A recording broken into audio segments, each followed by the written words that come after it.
السلام علیکم ناظرین، فیصل وائس یوٹیوب چینل پر خوش آمدید۔ ناظرین، حضرت جنید بغدادی رحمۃ اللہ علیہ کی خدمت میں کسی شخص نے تحفہ کوئی پرندہ بھیجا جس کو انہوں نے قبول فرما لیا اور ایک مدت تک اپنے پاس رکھ کر اس پرندہ کو رہا کر دیا۔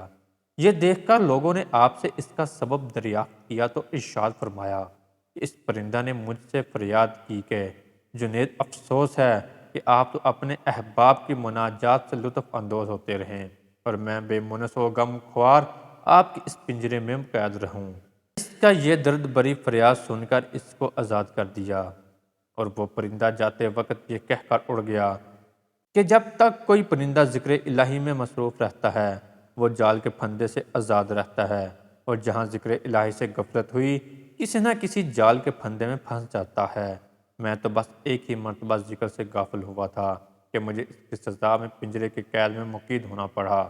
ہائے افسوس ان لوگوں کا کیا حال ہوگا جو اکثر بیشتر یاد الہی سے غافل رہتے ہیں۔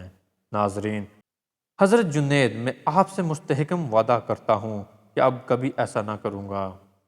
تو ناظرین، اس کے بعد کبھی بھی وہ پرندہ حضرت جنید رحمۃ اللہ علیہ کی زیارت کے لیے آتا اور دسترخوان پر ان کے ساتھ بیٹھ کر کھانا کھایا کرتا تھا۔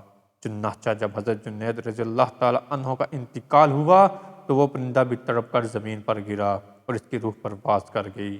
یہ عجیب واقعہ دیکھ کر لوگوں نے اس پرندے کو بھی حضرت جنید علیہ السلام کے ساتھ ہی دفن کر دیا، اور مدت کے بعد حضرت جنید رحمۃ اللہ علیہ کے مریدوں میں سے کسی نے ان کو خواب میں دیکھا اور دریافت کیا کہ حضرت آپ کے ساتھ کیا معاملہ کیا گیا، تو حضرت جنید رحمۃ اللہ علیہ نے فرمایا کہ اس پرندے پر رحم کرنے کی وجہ سے اللہ تعالیٰ نے مجھ پر بھی رحم فرما دیا۔